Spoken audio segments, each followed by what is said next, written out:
नमस्ते भाई, good evening. कैसे हैं आप सभी लोग। ये जो सिलेक्शन की जो जर्नी है, जो कंपटीशन की जर्नी है, जो कंपटीशन है, ये ऑन ग्राउंड लेवल पे है ही नहीं। ये बच्चे के दिमाग में है। असली जो कंपटीशन होता है स्टूडेंट का, वो खुद से होता है, अपने दिमाग के साथ होता है। एक्चुअल में जब भी अगर आप चाहे सीजीएल का फॉर्म आए, चाहे सीएचएसएल का फॉर्म आए, चाहे सीपीयू का फॉर्म आए, अमूमन लाख की संख्या में फॉर्म जाते हैं। सीएचएसएल के 35 लाख फॉर्म, सीजीएल के 25 लाख फॉर्म। वैकेंसी कितनी होती हैं? 8 से 10 हजार मात्र वैकेंसी होती हैं। लेकिन अगर सही मायने में देखा जाए, इन 25-30 लाख बच्चों में से आपको मुश्किल से 1 लाख बालक भी ऐसे नहीं मिलेंगे जो ढंग से पढ़े हुए हों, जिन्होंने ढंग से पूरा सिलेबस किया हो, जिन्होंने ढंग से मेरे दोस्तों रिवीजन किया हो, जिन्होंने डेली पढ़ाई करी हो, जिन्होंने प्रीवियस ईयर के क्वेश्चंस लगाए हो, जिन्होंने मॉक टेस्ट लगाए हो। मात्र जो क्वेश्चन है, मात्र जो कंपटीशन है, वो 1 लाख बच्चों के बीच में होता है और उन 1 लाख बच्चों में से 10,000 बच्चे सिलेक्शन लेके निकलते हैं। यानी कि 35 लाख में से आप 34 लाख बच्चे तो निकाल ही दो, काम के बच्चे 1 लाख बच्चे। 1 लाख बच्चे वाकई में मेहनत करते हैं, डेडिकेशन के साथ पढ़ते हैं, और उसके बाद काम आता है उनकी स्ट्रेटजी, बच्चे का पढ़ाया हुआ कंटेंट, उसका फोकस, उसका थोड़ा सा लक और एग्जाम प्रेशर को झेलने की क्षमता। ये 4-5 चीजें अगर आपके पास है तो ही आप एक नौकरी लेके निकलेंगे। प्रॉब्लम यह है कि किसी एग्जाम में अगर इस लेवल के सवाल आते हैं ना, तो टीचर शुरू तो जीरो से करता है, जीरो से नीचे से भी पढ़ाना शुरू करता है, लेकिन वो कभी बालक को यहां तक पहुंचाता ही नहीं। और जब बालक यहां तक पहुंचता ही नहीं, इसलिए बच्चे सालों साल प्री तो पास करते रहते हैं, लेकिन वो हमेशा मेंस में फेल होते जाते हैं। आप किसी भी लाइब्रेरी में घुस जाओ, आप मुखर्जी नगर में आओ, तैयारी करने वाले बच्चों से पूछो, उसमें आपको 90% बालक ऐसे होंगे कि मैं 2 साल से प्री निकल रहा है, मेरा 3 साल से प्री निकल रहा है, मेरा 1 नंबर से रह गया, मेरा 5 नंबर से रह गया, मेरा 6 नंबर से रह गया। बार बार उनका मेंस ही क्यों अटक जाता है? क्योंकि कभी उन्होंने मेंस क्लियर करने लायक ढंग से पढ़ाई नहीं। उनका फोकस एक ही चीज पर रहा, बस सिलेबस पूरा करने पे, जल्दी जल्दी सिलेबस निपट जाए। बेटे जल्दी सिलेबस निपटाने के चक्कर में बालक खुद ही निपट जाता है। एक ना अपना सेपरेट स्पेस बनाओ। अगर आप लाइब्रेरी में जाते हैं तो लाइब्रेरी में एक अपनी अलग डेस्क बनाओ। अगर आप घर पे रह के पढ़ाई करते हैं तो उसमें एक अलग कोना चुन लो, चाहे वो कमरे का कोना हो सकता है, घर की छत हो सकती है, कोई पार्क हो सकता है। उसमें ना एक चीज अपने सामने ना, चाहे अपनी कॉपी में रखो, चाहे अपने पर्स में रखो, कहीं भी एक चीज मेरे दोस्तों ध्यान से सुनिएगा, यह लिख लीजिए, 4-5 पॉइंट करके लिख लीजिए कि नौकरी क्यों चाहिए, नौकरी क्यों चाहिए। एक पेज, एक चिट ऐसी बना लो जो आपको बार बार दिखाई देते रहे। जैसे आप अपने पढ़ाई करने के रूम में घुसे, सामने आपकी सबसे पहले नजर जाए जिस पर लिखा रहे नौकरी क्यों चाहिए। पहला, कि जो भी आपकी समस्याएं, हर किसी के अलग अलग हो सकती है, कि मेरे परिवार की आर्थिक स्थिति ठीक नहीं है। दूसरा, मैं माताजी पिताजी के लिए कुछ करना चाहता हूं। तीसरा, कि मैं अपनी बहन की शादी करवाना चाहता हूं। चौथा, कि मुझे अपने छोटे भाई को पढ़ा के कामयाब करना है। पांचवा, कि मेरे अलावा मेरी फैमिली को कोई देखने वाला नहीं है। जो भी, हर आदमी का परिवार अलग अलग है, हर किसी की समस्या अलग अलग है। जो भी 9-10 मेन पॉइंट हैं जो आपके जीवन में एक्चुअल में चल रहे हैं, उनको सामने लिख के अपने सामने रखिए। यकीन मानिए बहुत गहरी बात है ये।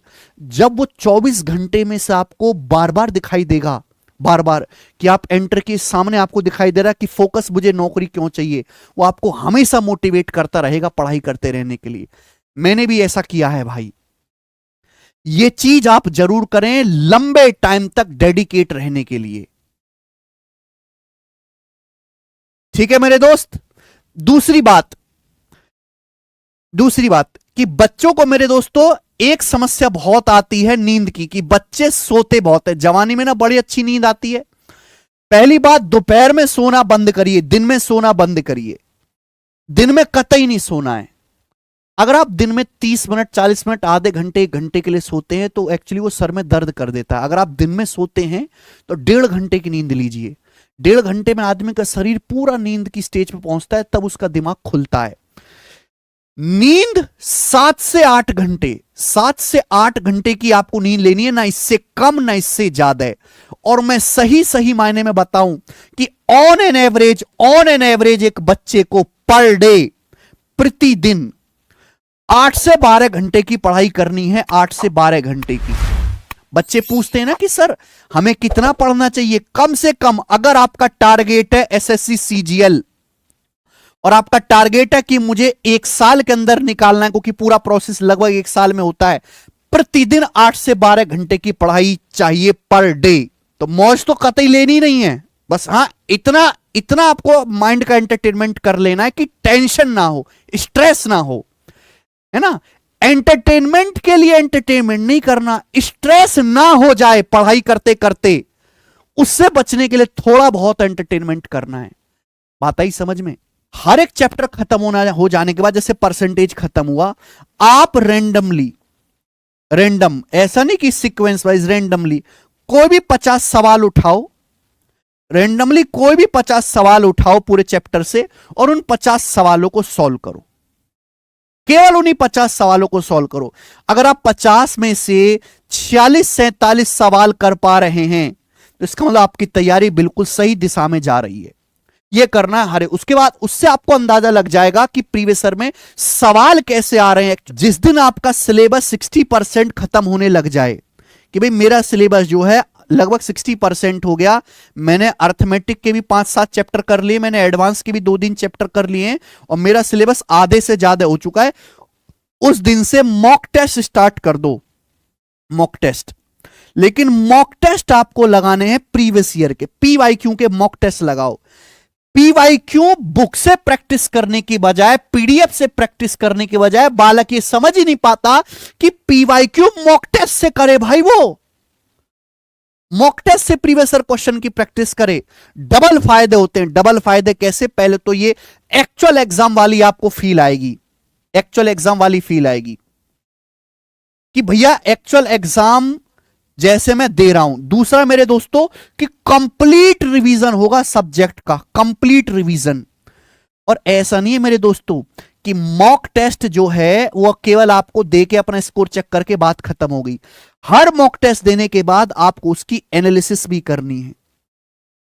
आपको उसकी एनालिसिस भी करनी है कि आपने कितने सवाल सही करे, कितने गलत करे, जो सवाल आपने सही करे उनमें आपने कितना टाइम लिया, जो क्वेश्चन मॉक टेस्ट में बार बार गलत हो रहा है, जैसे कि बेईमान दुकानदार का सवाल बार बार गलत हो रहा है तो उसको जाके दोबारा से पढ़ लिया। लगाने प्रीवियस ईयर के मॉक टेस्ट हैं। स्टार्टिंग में आपको जो मॉक टेस्ट लगाने हैं वो 2 दिन में एक लगाना है, हर 2 दिन में एक, हर 2 दिन में एक मॉक टेस्ट, यानी कि एक दिन छोड़ के लगाना है। जब आपका सिलेबस पूरा हो जाए पूरा, तो आपको मॉक टेस्ट पर डे लगाना है। मॉक हर दिन लगाना है, हर दिन। और मॉक टेस्ट लगाना किसका है मेरे प्यारे भाई? ध्यान सुनेगा।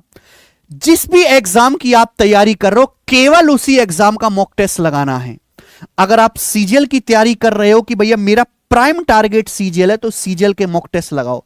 जब आप सीजीएल के ढेर सारे मॉक टेस्ट लगा लो 50-60, तो भाई सीजीएल के बंद कर दीजिए फिर आप, है ना। ढेर सारे मॉक टेस्ट लगाने के बाद सपोज आपने 50+ मॉक टेस्ट लगा लिए, फिर आप दोस्तों सीएचएसएल के मॉक टेस्ट लगाइए, सीएचएसएल के मॉक टेस्ट लगाइए, कुछ मॉक टेस्ट आप सीपीओ के लगाइए, है ना। ऐसे सफल करते रहिएगा मेरे दोस्तों। तो ये चीज आपको करनी है। बहुत सारे टाइप ऐसे होते हैं किसी चैप्टर में जो बहुत आसान होते हैं, वो भी पढ़ना है। बहुत सारे टाइप मॉडरेट होते हैं, मॉडरेट भी पढ़ना है। बहुत सारी चीजें मुश्किल भी होती हैं, उनको छोड़ना नहीं है बेटे, वो भी पढ़ना है। बच्चा आसान चीज को तो बहुत मन से लेता है, लेकिन थोड़ी सी भी जहां मुश्किल चीज शुरू होती है बच्चा भन-बना जाता है। ऐसा नहीं करना। थोड़ी मेहनत जरूर ज्यादा लगेगी पर आप करिए, वो मुश्किल चीज भी पढ़िए। एक बात और, 1 से लेके 50 तक वर्ग याद करो। 1 से लेके 50 तक की संख्याओं के स्क्वायर याद करो। वर्ग 1 से लेके 50 तक की संख्याओं के बेटे स्क्वायर याद करो। बात आई समझ में? करना ही पड़ेगा भाई। क्लियर? जैसे 36 का स्क्वायर 1296 याद होना चाहिए भाई पहले से। 1 से लेके 30 तक की संख्याओं के मेरे दोस्तों आपको क्यूब यानी कि घन याद करने। 1 से लेके 30 तक, 25 तक भी कर सकते हो, क्यूब यानी कि घन याद करने हैं। ठीक है ना। चलिए 1 से लेके 30 तक के आपको टेबल्स याद करने। टेबल्स, पहाड़े, टेबल्स याद करनी है। याद होनी चाहिए तभी काम चलेगा। और टेबल्स का मतलब ये नहीं है कि मुझे ये पता है कि 19 निम्मा 171 होता है। 19 में 171 होता है, ये टेबल नहीं है। टेबल्स याद करने का मतलब ये है कि मुझे ये पता है कि 171 19 निम्मा होता है। इस तरीके से आपको टेबल याद होनी चाहिए। बात आई ना समझ में? 1 से लेके 30 तक टेबल्स याद होनी चाहिए। दूसरा मेरे दोस्तों कि बच्चों को डेसिमल से बहुत डर लगता है, दशमलव का जोड़ना, घटाना, गुणा, भाग। तो बेटा दशमलव की ना डेली की डेली बहुत सारी एप्लीकेशन भी होती हैं, कैलकुलेशन की बहुत सारी एप्लीकेशन भी हैं, गूगल पे बहुत सारे क्विज भी हैं। तो डेसिमल की मेरे दोस्तों आपको क्या करनी है, डेली जो है कैलकुलेशन की, डेली जो है दशमलव की कैलकुलेशन, जोड़ने घटाने की अलग से मेरे दोस्तों, जो जिसकी बहुत ज्यादा कमजोर है। गूगल पे भी है बहुत सारे क्विजेस, एप्लीकेशन भी हैं। 10 से 12 मिनट प्रैक्टिस करनी, ज्यादा नहीं कहूंगा, मात्र 10 से 12 मिनट, मात्र 10 से 12 मिनट आपको प्रैक्टिस करनी है। ये काम आपको करना पड़ेगा।